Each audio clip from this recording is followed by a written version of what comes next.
In the summer of 1976, 3 children were found living in a root cellar beneath what locals called the Fowler property deep in the backwoods of eastern Kentucky.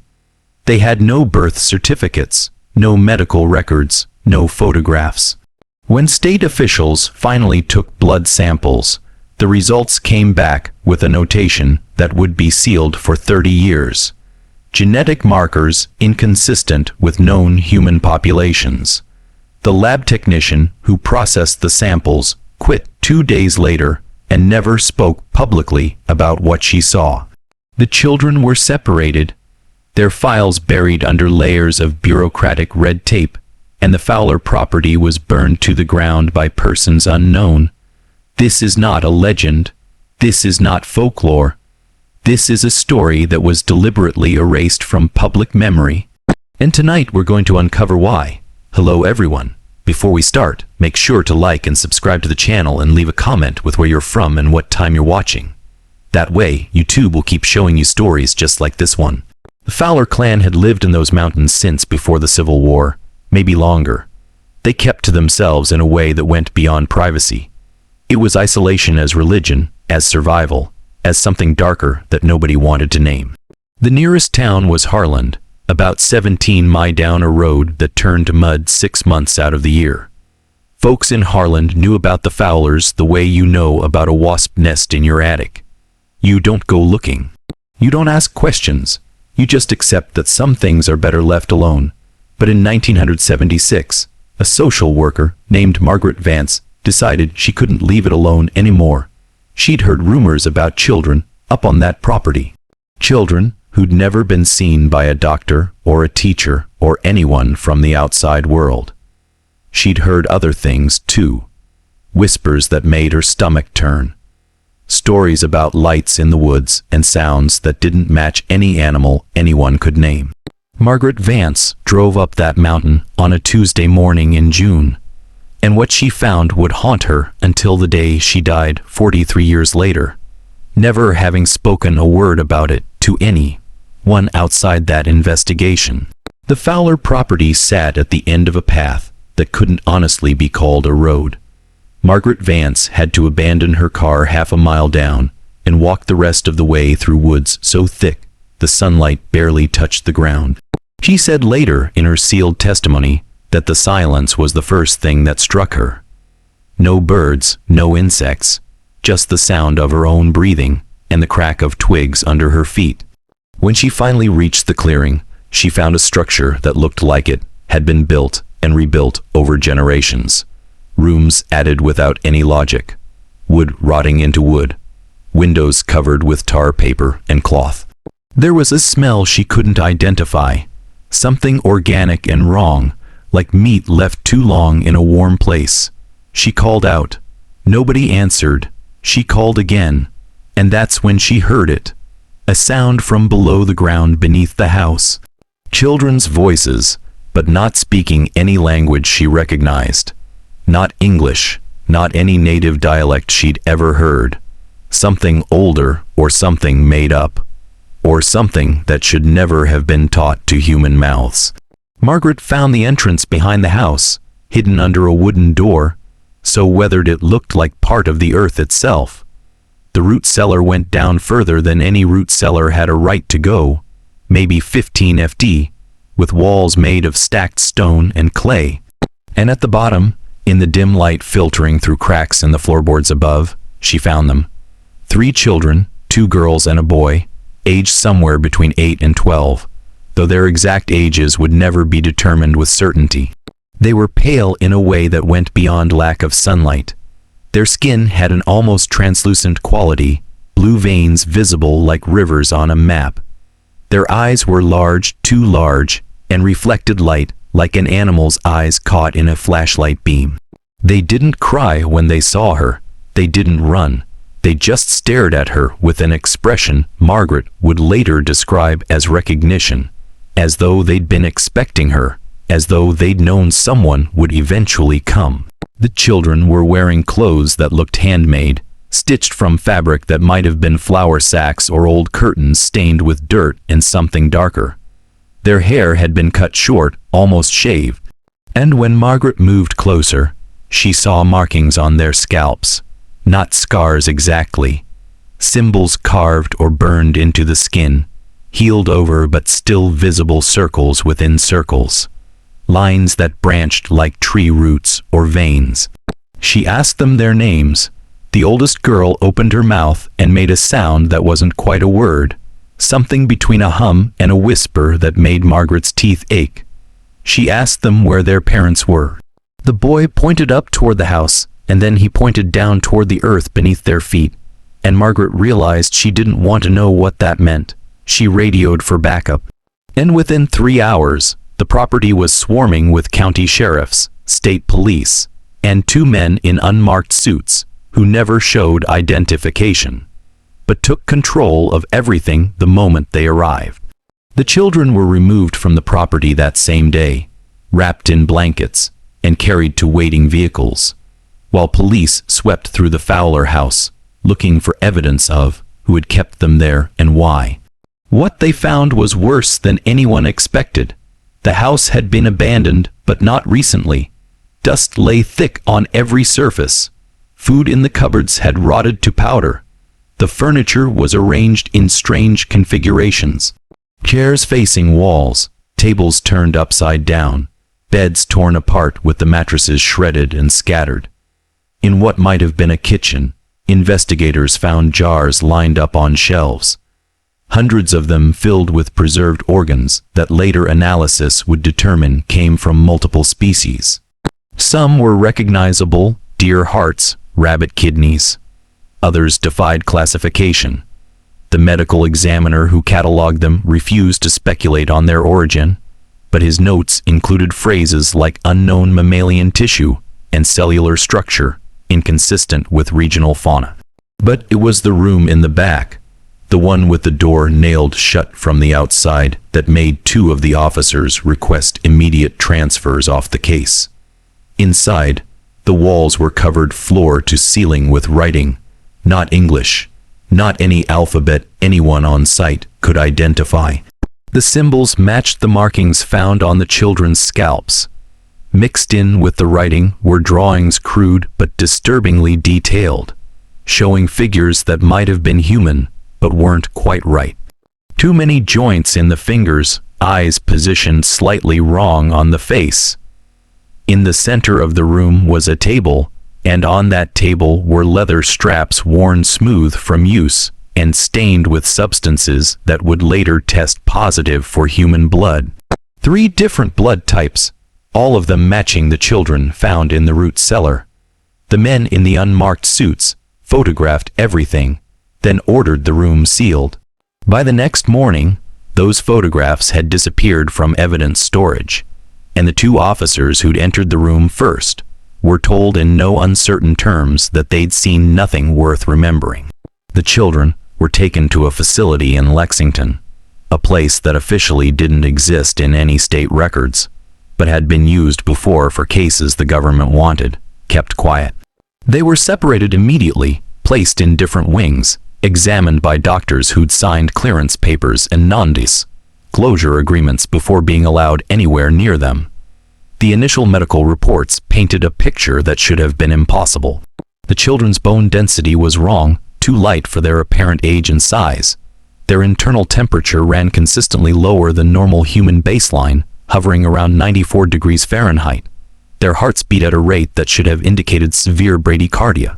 Yet they showed no signs of distress. Blood work revealed abnormalities that the examining physician, Dr.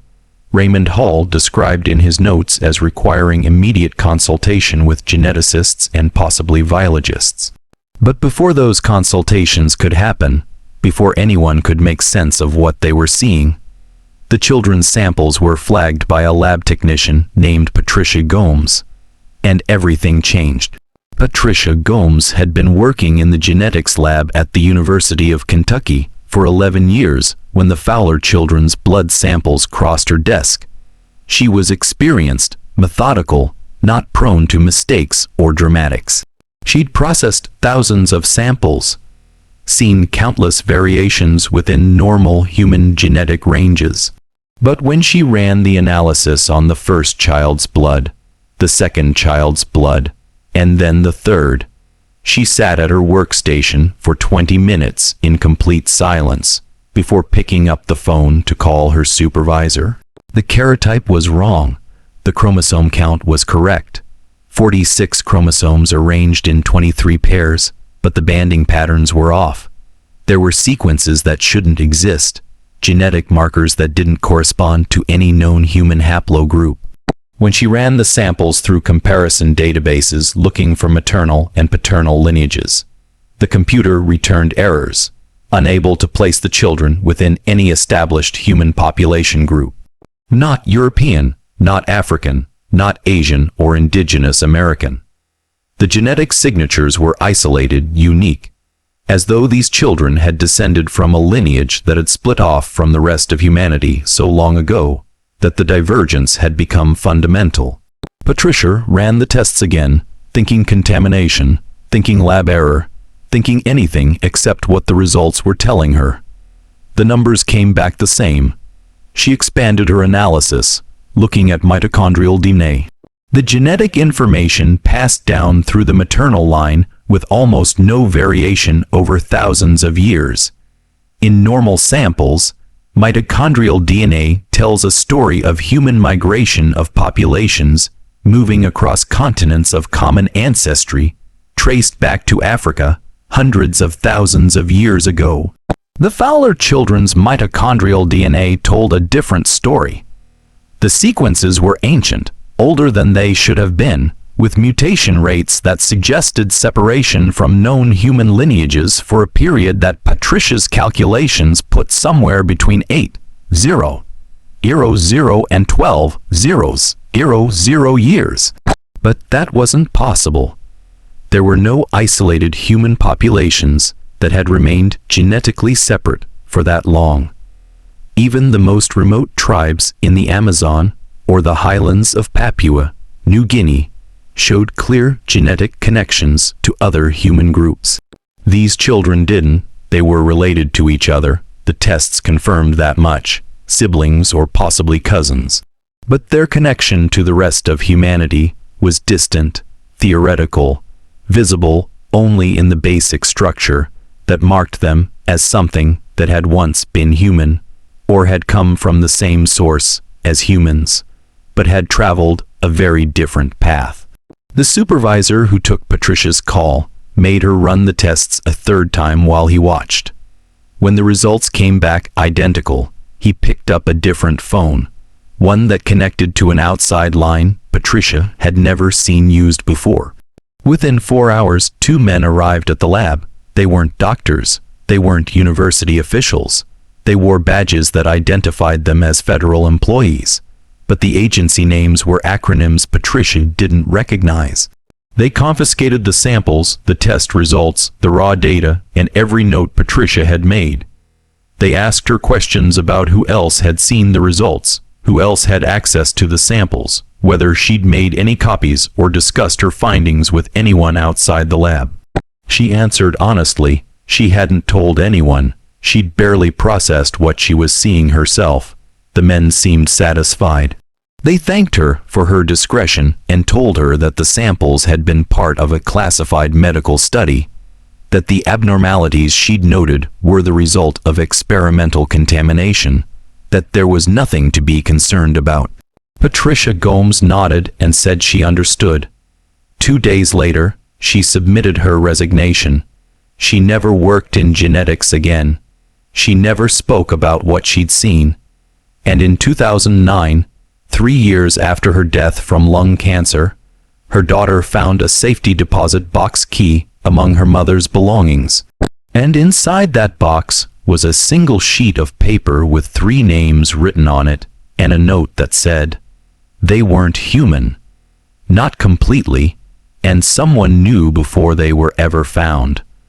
The 3 children were separated within 72 hours of their DNA results being flagged. No explanation was given to the facility staff. No formal transfer orders appeared in any official documentation. The children simply disappeared from their rooms in the middle of the night, moved by men who showed credentials, but left no names. transported to locations that were never recorded in any file that would later be made available to journalists or researchers. Margaret Vance, the social worker who'd found them, tried to follow up on their cases and was told the children had been placed with specialized foster families, that they were receiving appropriate care, that her services were no longer needed. When she pressed for details, when she demanded to know where they'd been taken and whether she could conduct follow-up visits, she was called into a meeting with her supervisor and two men from what was identified as the Department of Health and Human Services. They thanked her for her work. They assured her the children were safe, and they strongly suggested that her continued inquiries might be seen as an obstruction of a federal investigation into child endangerment and abuse. Margaret Vance had worked in social services for 19 years.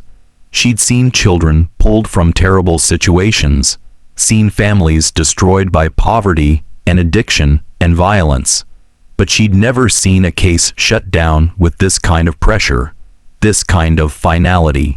She stopped asking questions, but she kept a file hidden in her home, filled with copies of every document she'd managed to make before the case was sealed. The oldest girl, the one who'd made that strange humming sound when Margaret asked her name, was reportedly sent to a facility in West Virginia, a private institution that specialized in what the paperwork vaguely described as developmental disorders and genetic conditions requiring long residential care. The facility was remote, surrounded by fenced property, and operated with minimal oversight from state authorities. Former employees who have spoken anonymously about the place describe it as something between a hospital and a research center, where children with unusual conditions were studied under the guise of treatment. The girl was given a name, Sarah Fowler, though whether Fowler was actually the family name or just the name assigned based on the property where she was found remains unclear. Records suggest she remained at the facility until at least 1983, when references to her case stopped appearing in budget documents and staff rosters. What happened to her after that is unknown. Attempts to locate Sarah Fowler through public records have turned up nothing. No death certificate, no marriage license, no driver's license or social security number activity after 1983. She's simply gone, erased as thoroughly as if she'd never existed at all. The boy and the younger girl were split up and sent to separate locations.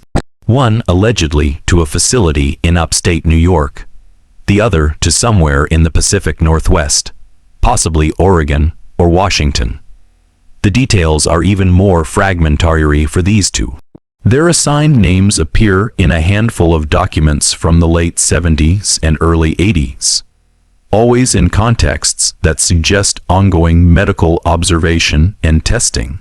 One document obtained through a Freedom of Information Act request filed in 2012 references subjects 2 and 3 from the Kentucky relocation and discusses continued monitoring of genetic anomalies and behavioral development in controlled environments. The document is heavily redacted with entire paragraphs blacked out, but what remains visible is disturbing enough.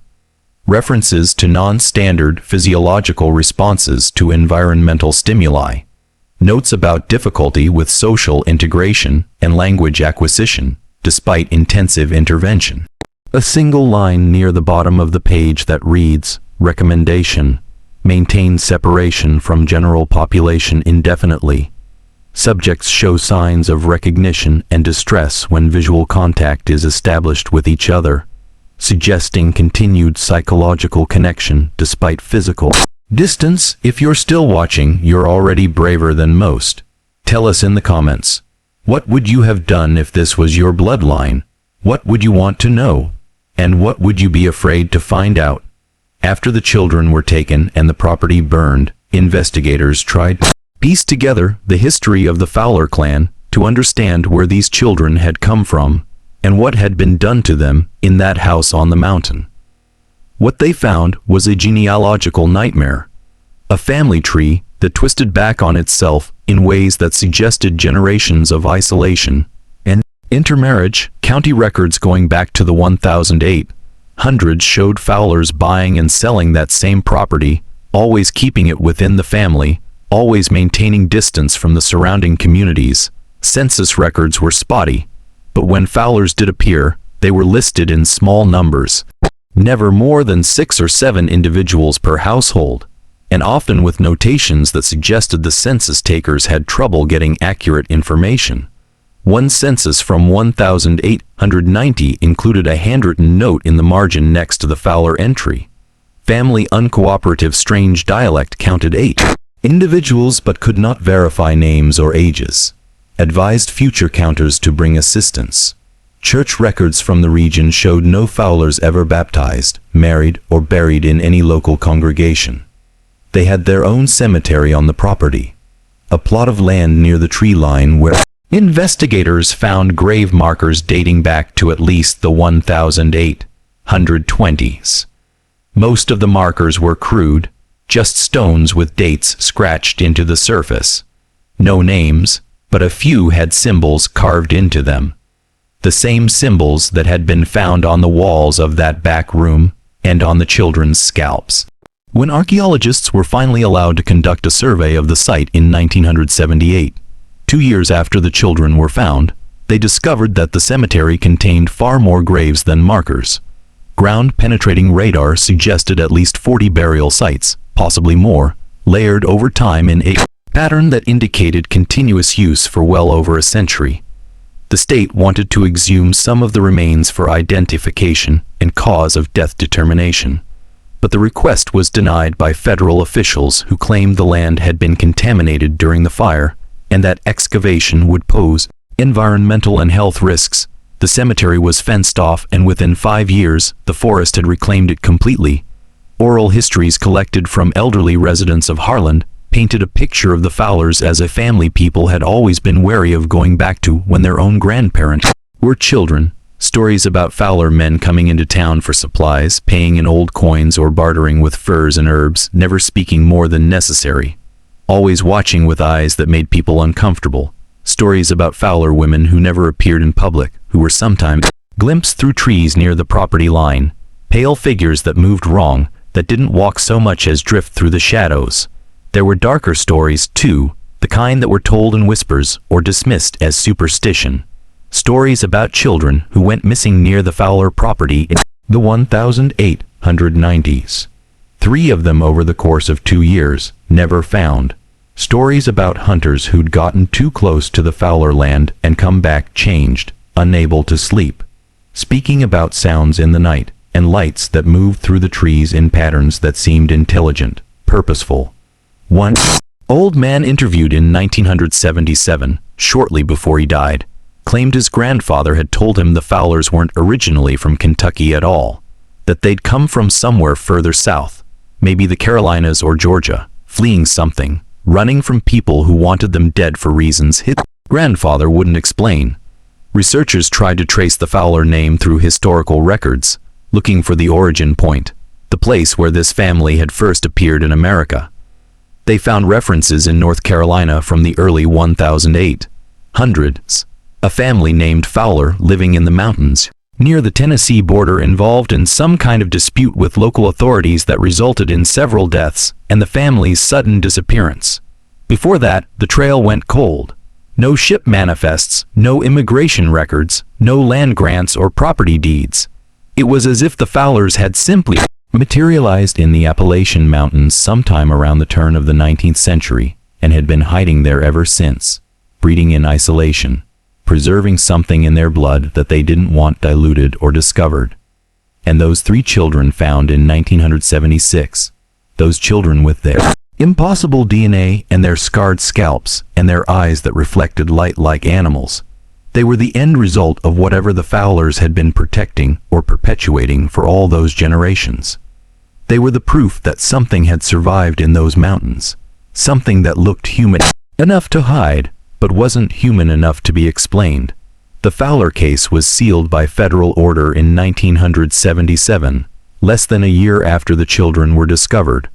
All files related to the investigation, the medical examinations, the DNA analysis, and the children's subsequent placement were classified under a provision that cited national security concerns and ongoing sensitive research.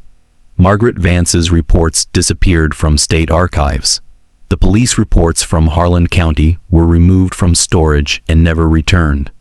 Even the photographs taken of the property before it burned were confiscated from local newspaper offices by men who showed federal badges and provided receipts that were never honored.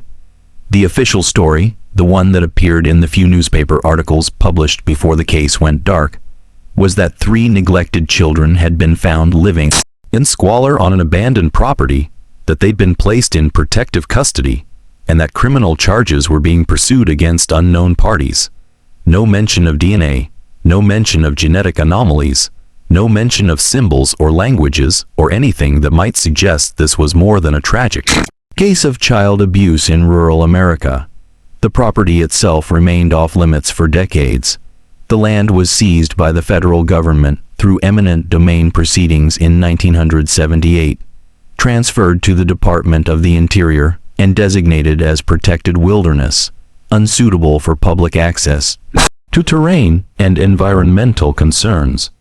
The few people who have tried to reach the site in recent years report that the old access road has been completely reclaimed by forest, and that new roads leading into the area are blocked by gates with signs warning of dangerous conditions and threatening prosecution for trespassing. Satellite imagery of the region available through public mapping services shows an area of dense forest canopy with no visible structures or clearings. But some researchers have noted that the imagery appears distorted or low resolution compared to surrounding areas, as though the site is being deliberately obscured or the images replaced with older, less detailed versions. Whether this is intentional or simply a quirk of how the mapping data was collected remains a matter of speculation. But it's consistent with a pattern of information control that has surrounded the Fowler case from the beginning. In 2006, 30 years after the children were found, a researcher named Daniel Merrow filed a Freedom of Information Act request seeking any and all documents related to the Fowler case, and the children removed from the Kentucky property in 1976. The request was denied. Merrow appealed. The appeal was denied. He filed a lawsuit arguing that sufficient time had passed and that any legitimate security concerns should have expired. The lawsuit was dismissed on the grounds that the documents in question related to ongoing medical privacy issues and that their release would violate federal health information protection laws. Merrow tried a different approach. He began searching for the children themselves, now adults in their 40s, using the names they'd been assigned and the fragmentary information he'd pieced together from unredacted portions of documents. He found nothing. No Sarah Fowler matching the right age and description. No records of the boy or the younger girl under any variation of their assigned names. It was as if they'd been erased as completely as the case files, removed from the world in a way that left no trace. Merrow died in 2011. His research notes were donated to a university archive, where they remain available to researchers. A collection of dead ends and redacted documents that raise more questions than they answer. There are people who believe the children are still alive, still being held in facilities that don't appear on any map, still being studied by researchers whose work will never be published in any journal or presented at any conference. There are others who believe the children died years ago, perhaps from complications related to their unusual biology, perhaps from something more deliberate, and that their remains are stored somewhere in a government facility alongside other things the public isn't meant to know about. And there are those who believe something darker, that whatever made those children different wasn't unique to them, that the Fowler bloodline wasn't the only one, that there are other families in other remote places carrying the same genetic legacy, the same ancient divergence that split them from the rest of humanity so long ago that we've forgotten we were ever one species. The truth is buried under layers of classification and bureaucracy and fear. Fear of what it would mean If the public knew that there are people walking among us who aren't quite human, who've been here all along, hiding in the margins, preserving something old and strange and utterly incompatible with the story we tell ourselves about who we are and where we came from. Margaret Vance died in 2019. Her daughter found the hidden file and tried to bring it to journalists, to researchers, to anyone who might be interested in reopening the case. Most ignored her. A few looked at the documents and backed away, unwilling to touch something that felt dangerous, that felt like it could bring wrong kind of attention. The file still exists, stored in a private collection, available to anyone brave enough or foolish enough to dig into it. The Fowler property is still there somewhere under the trees in eastern Kentucky. The grave's still in the ground, the root cellar still open to the earth waiting, and somewhere, if they're still alive, 3 people are living with the knowledge of what they are, what was done to them, and what their blood carries. They know the truth. The question is whether the rest of us are ready to know it too, or whether some secrets are better left buried in the mountains where they've been hiding for the last 200 years, waiting for someone else to come digging and find what should have stayed lost forever.